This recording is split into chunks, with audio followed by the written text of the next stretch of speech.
Welcome, everyone. This is John Ryan of SportsMemo.com. As you can see, I'm running solo tonight, but I'm used to doing this for many, many years, so it shouldn't be a big deal. And by all means, in the chat room, if you have a question, you want me to make a comment about a game, you have a pick, you want to see if I'm on the same side, by all means, mention that in the chat room, and I'll do my best to get all of those answered and visible for the rest of the chat room to comment on as well. The key to this show is that we're exchanging information to make all of us better, and that includes myself. So I appreciate your attendance. I appreciate your input. And it's part of the reason why I've been on this run, starting with the Super Bowl, 17-5 against the spread. The last 20 Super Bowls, two of those, I had side and total winners. Humbly said, of course, because the betting guys are quite fickle. Over at sportsmemo.com, I'm ranked number one in NFL for the season. I'm also on a 72% run in the NFL over the last 25 picks. In 5% bets, which is the top bet that anyone at Sports Memo or Wager Talk releases. I had a very fortunate January going 7-1 for 87.5% winners. 73.3% the last 15 releases in the NCAA, 4 and 5% best bets. 68% winners last 25 NBA and NCAA combined. NBA alone, last 15, 64.3%. And on Wednesdays, it's been my lucky day, and that's a big card in college hoops too. So it makes a little bit of sense. I'm 11-1 for 91.7% winners. Now, of course, these numbers are going to gyrate some. My focus is on the longer term and producing profits over the course of a season. So with that said, be careful with the Super Bowl. It's one game. It's just like any 4% or 5% bet I'm doing tonight or any of my clients are doing tonight. Yes, it's a very exciting game, but don't make it a dreadful one by ending up betting a whole bunch of prop bets, and before you know it, you have 6 to 10% of your bankroll or worse on outcomes that could be related to each other. So be very careful with the prop bets, and we're going to go over a couple that I like in just a little bit. So that's my bragging for the day, but I guess it's not bragging when it's results. But do yourself a favor and get over to sportsmemo.com. I assure you, any of the cappers over there, especially wagertalk.com, you cannot go wrong. Absolutely the best of the best, true legends in the industry are there. And it's a privilege and an honor to be even on the same team. So let's look at the NBA here first. What I wanted to do was just go over the current state of the NBA. So the team with the most ATS wins right now is the Utah Jazz. They're 14 wins and 6 losing bets on a 15-5 record. They are really kicking butt right now. They're on a great run. They actually overtaken the Lakers in the standings, averaging 113.6 points per game, allowing just 106.3 for a scoring differential of 7.35, which ranks them fourth in the NBA. In that category, scoring differential, the Milwaukee Bucks, believe it or not, with a 12-8 record, we were on them last night, and they cruised to an easy victory over Portland. That game could have been a lot worse than the final score indicated. The Bucks are just 8-11 against the spread. So what has happened here is the market, being that they are who they are, overpriced them, and now the market is starting to get into an equilibrium with them. It's starting to be a fair price, and sometimes, like last night, I thought it was undervalued, by at least 5 points. Now, in terms of streaks, ATS streaks, the team that has lost the most in a row currently is the Dallas Mavericks, who are on a 6-game ATS losing streak. That's not to say you go out and bet on them just because they're due to win, because that's nonsense. In the straight up game streak, they also have lost 6. So they've lost 6 in a row straight up against the spread. The Heat have lost 5 in a row to the spread, but just 1 game in terms of the straight up. In terms of straight up winning streaks, the Memphis Grizzlies are 10-5 in the season against the spread, 9-6 overall, 109.9 points per game, allowing 107.2, scoring margin 2.7. They have won and covered their last 7, so they are in good form and playing extraordinarily well. And that's really all I have to say about the current state of the NBA. Now, moving over to the NBA, there is one game tonight. The Clippers visit Brooklyn tonight, and this line opened as 1.5 Brooklyn Nets favorites at home, and now it has shifted to the Clippers being a 1.5 point favorite, giving the crossover. And I do think the Clippers are the superior team. I have yet to see the great trio at Brooklyn now really come together on the defensive end. And I said when that trade would happen, that they would lead the league in scoring, but they would also probably lead the league in points allowed. We have a total that is astronomical. It opened at 243. Some sharp money came in early, banged it down to the current level of 241, 241 and a half.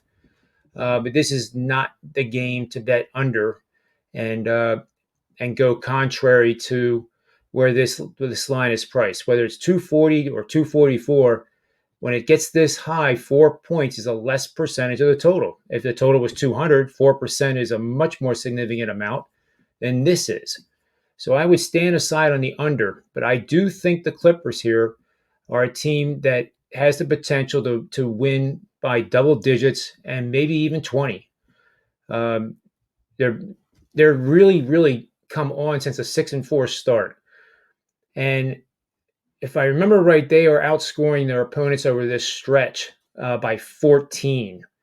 And Brooklyn is trying to establish a winning streak beyond 2 or 3 games. So I do think the Clippers will be getting their 4th straight win, and it'll be, I think, the 11th out of the last 12. And it's the last of their 6-game road trip as well. So this is an important matchup, and it's one that I think, as I said, the Clippers can win handily.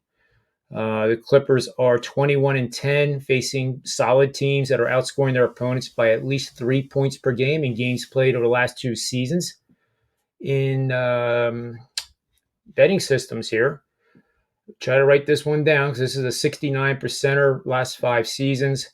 Play on any team. This is the Clippers, of course, after beating the spread by 48 or more points total in their last 10 games and facing an opponent after going over the total by more than 6 points in 3 consecutive games each. So that's 6 points each in 3 consecutive games. And that has gone for 69% winners over the last 5 seasons. So that is big time support for the Clippers. You know what? I can't stand it anymore. I want to go to the Super Bowl, and I want to talk about the Super Bowl. I hope nobody minds. I don't even have to ask anybody permission. I can just kind of talk whatever I want, which is really dangerous with me because I sometimes don't know how to shut up. But, it is what it is.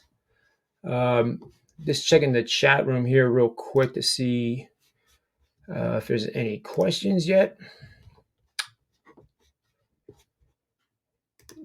Doesn't look like I see any yet.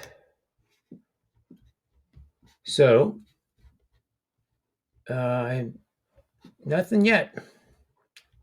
Oh, there's my buddy Marlon. Nicest comment today on Twitter, putting me on his list, and I was actually dumb enough to ask him what TBE meant, and he told me, and I was very, very flattered, to say the least. I'm going to show the betting odds up here for the prop bets at MGM. Is what I'm going to do right now, and we're going to switch pages here and get over to the football.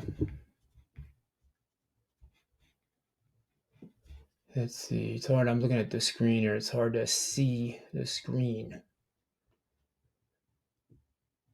There we go. So there we have the spread now, -3.5, -105. So this is BetMGM, like I said, and I really did think that it was only a matter of time until the books were going to have to get squeezed a little bit here and not wait for the syndicates to do it for them. That I think that would have been far worse. But now we're at 3.5, and minus 105 is going to attract even more money on Kansas City. I don't necessarily agree with that vig there, but maybe that MGM is trying to attract some money on Kansas City. Maybe they are already at an equilibrium and don't really need the spread to move, but everybody kind of follows the same pricing here in the Super Bowl. I found it interesting that the total went down to 56, and it's really finding good support. And now we see it at 56 and a half. I was on a show about an hour ago for Wager Talk, and right then and there, it was a mixture of 56s and a few 56s and a halves. Now it's across the board, 56 and a half as I'm looking at it. So we go down to the specials here, and we start to get the fun bets. So these in the beginning here, I choose to avoid. The Buccaneers win and they score fewer than 30 and a half points. Sure, that's possible. I don't know how to even quantify that kind of specific combination of events occurring. But I can tell you this. There's one prop bet that I do like, and you're going to have to hear me out on this. So in the prop bets here, there's a prop bet that is paying plus 1,100, and it's for Tampa Bay's first score to be a defensive one. So yeah, I know that's a reach. I'll admit it, but let's just take this through a few steps here. So if they score and it's a defensive touchdown, it must be their first one for that to cash. There's been 8 defensive touchdowns in Super Bowl history, so it's not all that uncommon, and you're getting 1,100 to assume the risk. Now let's say there is a scoring defensive touchdown, but it's not the first one. They just scored a touchdown. Just know that team goes on to win at a rate of 7-1 straight up, 6-2 against the spread. So if a defensive touchdown occurs and it's your team, you're looking really good. So anytime the opponent then would score, the in-game live betting becomes paramount, in my opinion. And you don't want to get crazy with it. Like 5% of a normal bet added to your initial bet. So I would recommend, sticking with 50% of your normal bet and then adding 10% increments after that event would occur. And granted, 8 times out of 54 Super Bowls, it may not happen. It probably doesn't happen. But at least you'll be armed with the knowledge of what to do if it does happen. And it also gives you the chance that if the opponent, let's say you bet 50% on the team, but the opponent gets the interception return for a touchdown or fumble recovery for a touchdown, then you can start hedging your initial bet a little bit, because you know that there's a high probability now that team that just got the defensive score is probably going to win the Super Bowl. And that can help you immensely too. Then there's another one I think had a lot of fun with this one on the show. Really just good, healthy debate, I guess is what you would call it. Now, the prop bet pays plus 600.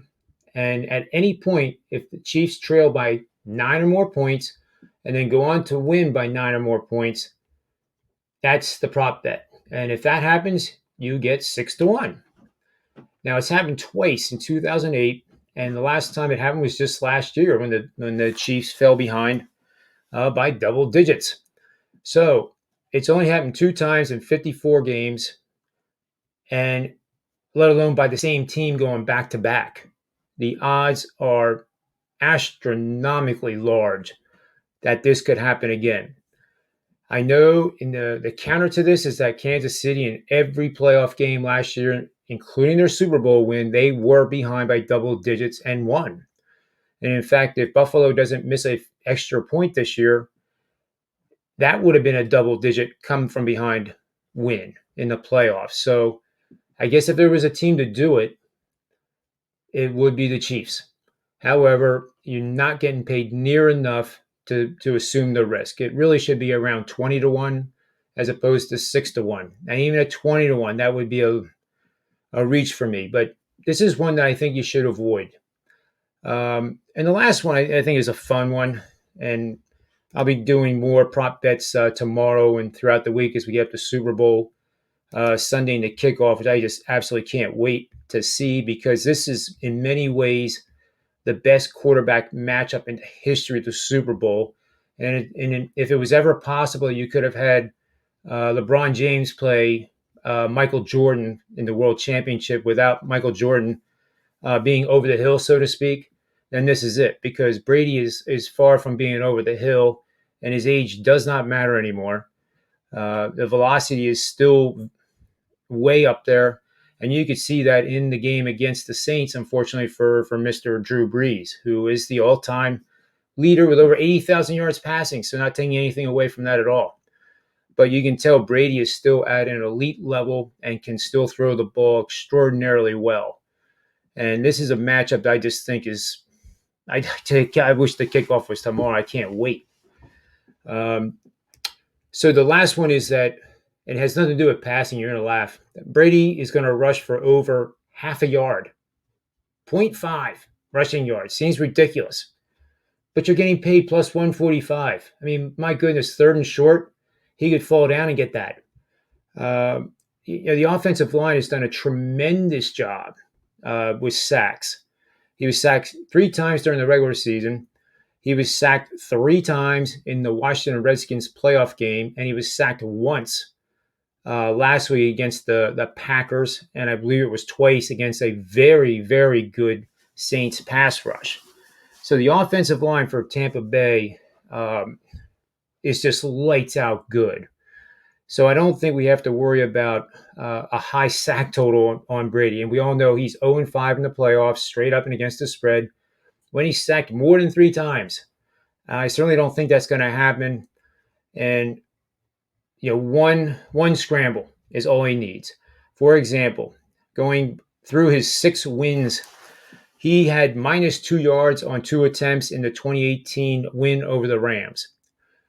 In the dramatic comeback against the Falcons in the 2016 season, he gained 15 yards on 1 attempt. In 2014, the win against Seattle, he gained negative 3 yards on 2 attempts. 2004 Eagles win, gained minus 1 yards on 1 attempt. 2003, they defeated Carolina. He gained 12 yards on 2 attempts. 2001 Rams, the first one, as 14-point underdogs, won outright, gained 3 yards on 1 attempt. It's interesting in the losses. The 2 losses to the Giants, and I didn't know this till I started researching it today. Brady didn't rush the ball once. He didn't get credit for 1 rushing attempt. So it was 0 on 0 attempts 2 times in 2 of the 3 losses. And of course, 2017, the Eagles defeated them, but he gained 6 yards on 1 attempt. So I think right now with the conditioning that he is in, he's arguably in the best shape of his life. And if it comes down to the fourth quarter and the defense gives him a gaping hole to scamper through, I think you're going to see him do it. I think that's how much these, obviously 6 Super Bowl wins. This is his 10th time. The 10th time in 21 Super Bowls in his career. So he's played in almost 50% of the possible Super Bowls in his career. And even the Super Bowls that happened before he was born, going back to 1966. Actually, I think it was 64 was the first one. It was one of those years. He's playing 18% of the Super Bowls overall. It's absolutely ridiculous until you think about the Gretzky, who won 8 consecutive years the MVP award, and I think it was 9 out of 10. That's the only feat that I see as potentially better than what Brady has done. But it's not a question about better or worse or anything like that. It's just about celebrating the GOAT. And whether you like him or hate him, there's no doubt after he went up to Green Bay and won, despite throwing 3 interceptions, that's what champions do. The stats don't matter. what matters is the W. So what I'm going to do here is we gave you the pick for the Clippers, and then for college basketball, we have a huge. I have a bet that you can get for just $9 over at sportsmemo.com. It's the big one between Baylor and Texas. I love this game a lot. The setups by both teams are colliding at the right time, and this is worth $9. And if it loses, you get reimbursed with what they call wager bucks, and you get to use those to buy other plays either through me or the other professionals that are on there. And believe me, there's no rookies on those sites. All of us have been around a long time and know what we're doing. In terms of a free play, I like Purdue tonight and over Maryland, and they're playing at Maryland. That game goes off in about an hour, 6:30. This is a 3%er for me. Purdue's getting 2.5 points. I would recommend sprinkling just a little bit on the money line. And Purdue is one of the many excellent teams in the loaded Big Ten. We all know that there's no doubt. It's not just me. The Big Ten is the best conference by leaps and bounds. It's just not even close. And based on my measures and supported by my good friend over at Bart Torvik, and if you haven't gone to that site, please do. It's www.barttorvik.com, and you'll see some amazing work that this man has put together, and you can use on your own to generate your own handicapping ideas and bets. It's a marvelous site filled with everything you could possibly imagine that's meaningful and useful. So based on my stats and his measures of power ratings, Purdue and Maryland are almost equals on offense. But the difference is that Purdue is a vastly better defensive team right now, and Purdue's defense has been steadily getting better, whereas Maryland has been struggling at the defensive end, especially on the perimeter. Purdue's game score trends have been improving steadily over the past 2 weeks, and now the 5-game moving average is at a season high. So this is the best that Purdue has been playing all year, and they're going against a defense that is struggling and regressing, and this is one of the reasons why I think Purdue is going to easily win this game. Furthermore, Purdue is 17-4-1 against the spread after 5 consecutive games, committing 14 or fewer turnovers in each game spanning the past 5 seasons. So there you go, Purdue and the Clippers tonight. And I wish you well. I'm going to be back tomorrow with Kyle Hunter, and possibly 1 or 2 other guests. We'll be back to a full panel. So don't think you're going to have to listen to my voice for more than you have to. But I'm really glad that you checked out this video, despite the fact that it's Super Bowl week and all my comrades have very, very busy schedules. So I told them, don't worry about it. I'll fill in best I can. We'll move on to tomorrow. So for the Predictive Playbook, I'm John Ryan, and I really appreciate you coming on board and listening to the show.